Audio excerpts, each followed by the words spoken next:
Noticias Canal I.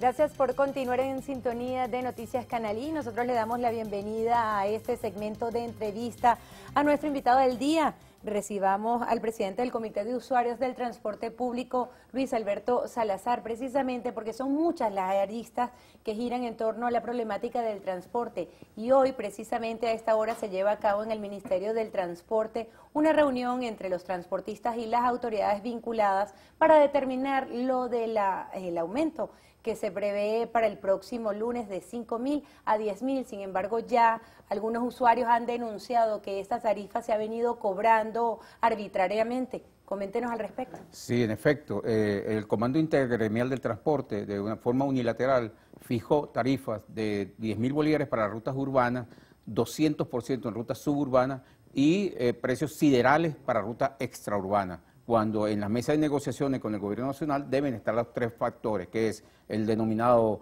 poder popular o los usuarios del transporte, el Gobierno Nacional y los transportistas. Pero ¿qué es lo que sucede? Sucede que el Gobierno Nacional da unos insumos al sector transporte que solamente abarca un sector de lo que es la operatividad de una camioneta, que es caucho, aceite y batería. Entonces, con eso, ellos creen que solucionan el problema y resulta ser que una unidad de transporte público, estamos conscientes, que tiene más de 11.000 ítems para poder suplirlo y el gobierno no está en capacidad de hacerlo.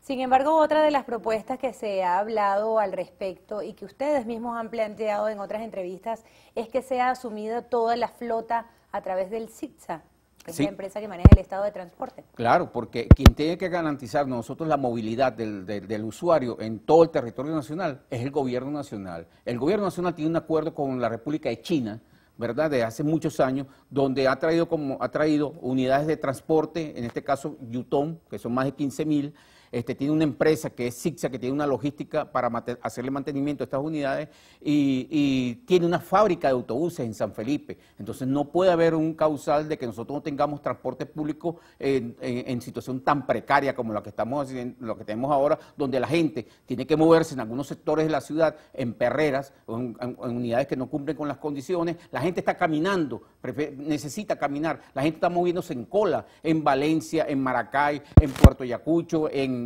San Cristóbal, en Maracaibo, porque no hay forma ni manera de suplir lo único que está ahora trabajando en el país y que se disminuye cada momento más, es el 5% de la flota de más de 300.000 unidades, es lo que está funcionando en todo el país. Y si no hay mantenimiento preventivo y correctivo para estas unidades y no se les suple de los insumos, nos vamos quedando sin transporte y pasamos al territorio de todo lo inimaginable, que son las perreras, camiones, gandolas y demás. Precisamente, ante la falta del transporte ha surgido el tema de las llamadas perreras o chirrincheras que llaman coloquialmente, y esto pone, por supuesto, en riesgo la vida de muchas personas. Tenemos el caso de Mérida, donde el volcamiento produjo la muerte de varias personas al respecto.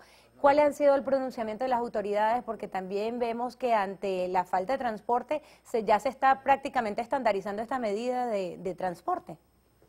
Sí, nosotros vemos allí sencillamente que hay una irresponsabilidad de parte del gobierno que avale las chirrincheras o perreras o camiones o gandolas o unidades que transportan animales. No puede ser que el alcalde de Maracaibo busque la forma de que se legalice las perreras, y entonces, pero el alcalde de La Victoria busca la forma de que no se institucionalice. Entonces, aquí hay una cuestión muy sencilla: aplicar la ley de tránsito terrestre. Las chirrincheras estos camiones no pueden estar circulando porque sencillamente no tienen ningún tipo de protección para nosotros los usuarios. No hay una póliza de seguro. Cada unidad de transporte público que usted utiliza tiene una póliza de ocupantes de vehículos. Usted está asegurado allí por un monto importante de dinero y hay una responsabilidad del operador de la unidad para con nosotros los usuarios que pagamos por un servicio. La perrera que tiene la alcaldesa del municipio Libertador, que cubre la ruta desde La Yaguara hasta el kilómetro 25 del Junquito, se hace gratuito, pero usted no tiene ninguna seguridad. Han habido 4 fallecidos y 18 heridos por fallas de movilidad en ese sector. Ahora, ingeniero, precisamente ante el déficit de transporte, quienes más se ven afectados, por supuesto, siempre son los usuarios. ¿Cuáles son las medidas o a quién acudir? Porque también con el tema de la escasez vemos que se incumple con el tema de los discapacitados, las personas de la tercera edad en cuanto al cobro del pasaje, cobrándoles la tarifa completa. ¿A quién acudir en ese caso? En este caso, nosotros estamos totalmente indefensos. Quien tiene que velar por nosotros los usuarios es la Defensoría del Pueblo. El Defensor del Pueblo, en todo este problema que teníamos hace 5 años y se ha agudizado en estos momentos, no se ha pronunciado una sola vez con relación al problema del transporte. Y el artículo 281 de la Constitución de la República Bolivariana de Venezuela ataca directamente este flagelo, porque él es el responsable ante nosotros de que se cumpla la calidad del servicio en todos los aspectos, sea transporte, salud, lo que sea. Y él no se ha pronunciado, dejando a nosotros totalmente indefensos. Por eso es que vemos en las paradas cómo se nos atropella a nosotros los ancianos, cómo se veja a las personas con discapacidad, cómo maltratan a los estudiantes, porque los transportistas ven que no hay nadie que les ponga la cascabel al gato y nadie los sanciona. Y el gobierno no los sanciona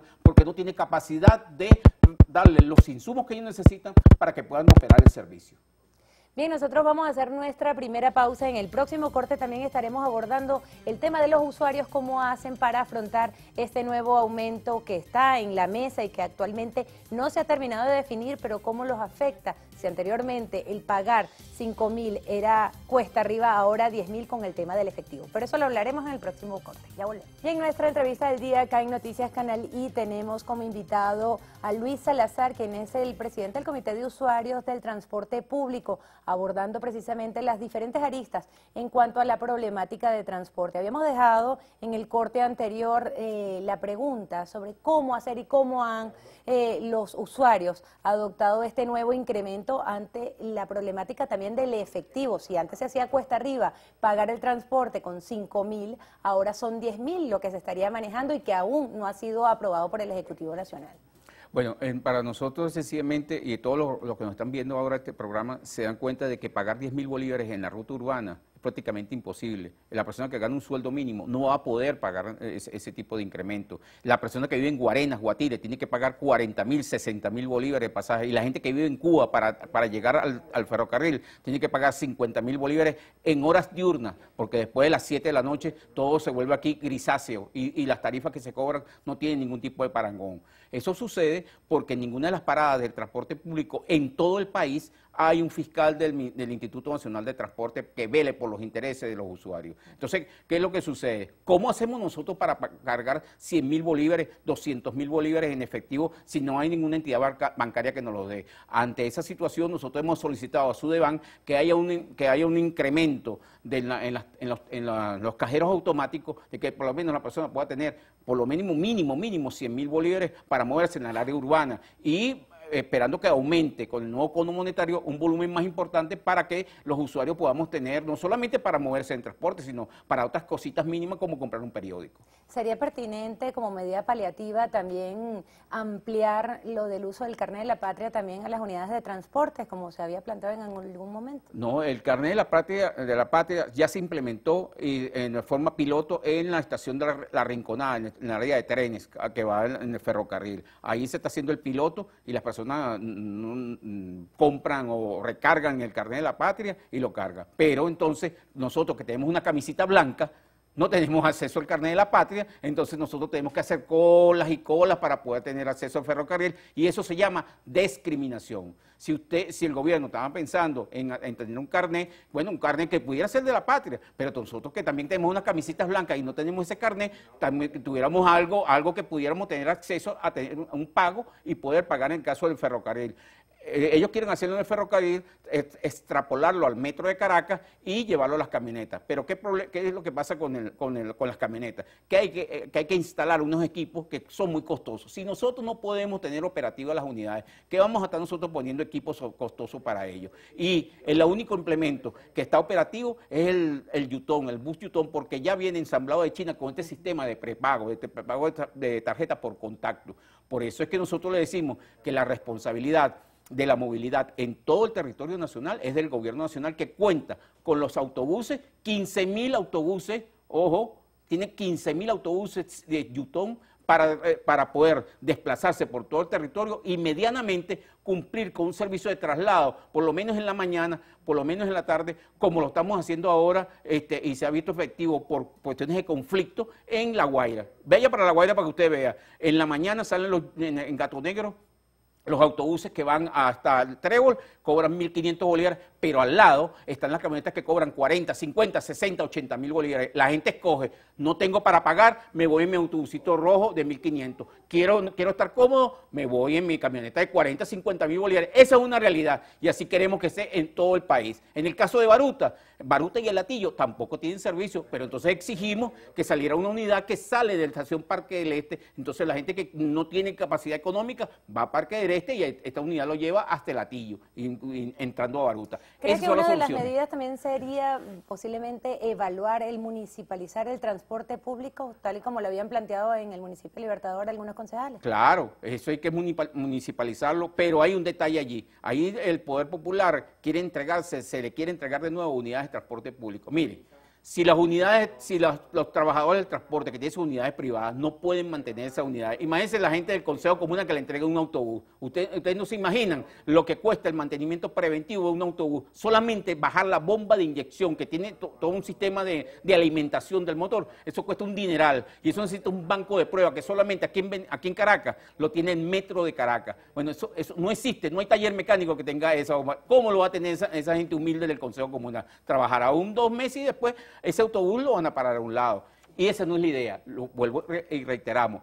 El gobierno nacional tiene que poner a CICSA con un gerente adecuado que haga una planificación para todo el país para poder cumplir ese sistema y dejar al servicio privado el colateral. Es decir, vamos a negociar las tarifas, pero espérate, yo tengo un servicio acorde para un sector que recibe un sueldo mínimo y aquel que pueda pagarlo, entonces tiene unidades para que puedan desplazarse. El ministro Osorio el ministro de Transporte exhortó precisamente a aquellos transportistas que no cumplieran con el tema de las rutas en cuanto a la prestación de servicio, a entregar las unidades, que el gobierno estaría presto a pagar por esas unidades en aras de evitar lo que catalogó como un sabotaje. ¿Sería cierto realmente esta afirmación del ministro y cómo sería viable realmente la entrega de unidades? Sí, nosotros estábamos viendo era recuperar las unidades que ha entregado el Ministerio de Transporte a través de Fontur, aquellas líneas. Hay muchos Yutón que que están en las líneas, ellos piensan recuperar esos Yutón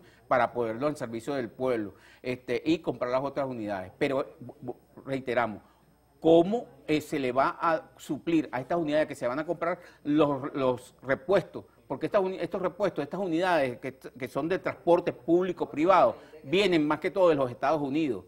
Entonces, no tiene forma ni manera de comprar los repuestos. Por eso es que nosotros indicamos, si usted tiene un acuerdo con China, tiene una fábrica de autobuses Yutón, tiene una flota de autobuses Yutón lista operativa, entonces, ¿qué es lo que pasa? Pero la verdad es una sola. Todos los que estamos en el territorio nacional, lo que vemos son cementerios de unidades de Yutón. ¿Qué quiere decir eso? Que hay una falla en la parte de gerencia del CICSA, en la parte de operativa del sistema, y por eso es que no vemos a corto plazo que pueda avanzar este problema. Este es un problema que se le está montando al gobierno nacional y el gobierno sabe que día a día se para una unidad. Día a día, ¿por qué? Porque no hay forma ni manera de que se pueda mantener operativa una unidad sin mantenimiento. Actualmente, a través de las cifras que manejan ustedes como comité de usuarios, ¿cuáles serían los estados, las entidades que se han visto más afectadas con el tema del transporte? ¿Cómo no? El primer estado que quedó incomunicado directamente con la capital se llama el estado de Amazonas. El estado de Amazonas no tiene no tiene unidades para trasladarse una persona normalmente a Caracas. Tiene que hacer un viaje a San Fernando de Apure, de San Fernando de Apure a San Juan de los Moros, de San Juan de los Moros a Maracay, de Maracay algún día llegará a Caracas. En el caso de San Cristóbal, solamente una empresa muy conocida en San Cristóbal que tiene 300 unidades, solamente cuenta con 6 autobuses de doble piso para suplir el movimiento de San Cristóbal a Caracas. En la parte de Guiria, en la parte del oriente, el estado Sucre no cuenta con una sola unidad para traer personas desde Guiria aquí a Caracas. Y si lo hace con escalas en Carúpano, Puerto La Cruz y así poco a poco. Es decir, el país está totalmente desmembrado porque no tenemos unidades como unirnos. Es decir, de 40 años de transporte público hemos retrocedido de una manera bárbara, y eso es lo que nosotros queremos, que el Estado se dé cuenta, que por favor no escuche a las víctimas. ¿Quiénes son las víctimas? Nosotros los usuarios, que no tenemos el dinero para pagarlo, pero también los transportistas que no tienen cómo cumplir con el mantenimiento porque no tienen los repuestos adecuados para que estas unidades salgan a trabajar. Se han implementado una serie que ha desarrollado el Ministerio de Transporte de operativos para tratar de colaborarle a los transportistas. Actualmente hablaron de 2.000 transportistas que se vieron beneficiados con el suministro de cauchos, aceites y baterías. Esto prometieron que se seguirá ampliando a todo el territorio nacional. ¿Esta medida no ayudará también a mermar esa problemática del transporte? Mire, el parque automotor son 300.000 unidades. Están operativas actualmente en todo el territorio nacional. Están operativas actualmente 2.500 en todo el territorio nacional. Solamente en una ruta que es de Chacaíto a Baruta hay 7. 7 nada más. Vea, lo estoy montando con 7 busetas para cubrir un municipio desde aquí de Caracas. Imagínense ustedes cómo estará todo el territorio nacional. Estos son paños calientes, porque lo que pasa es que el ministro da unas cifras rimbombantes, pero cuando usted lo diluye entre los 300.000 unidades, eso no es nada. Se hace corto. Bueno, ya nosotros estamos por terminar nuestro segmento de entrevista, pero quería, antes de concluir, dejar al aire ya el tema del aumento. No está aprobado como tal, es importante aclarárselo a los usuarios, es un tema que está en discusión entre las mesas técnicas desarrolladas por el Ministerio de Transporte y los transportistas, así como también la participación del Comité de Usuarios. Bueno, nosotros ya agradecemos su participación acá en las entrevistas del noticiero de Canal I, por supuesto invitándolo a una nueva oportunidad para ampliar todo lo que es referente al tema del transporte público.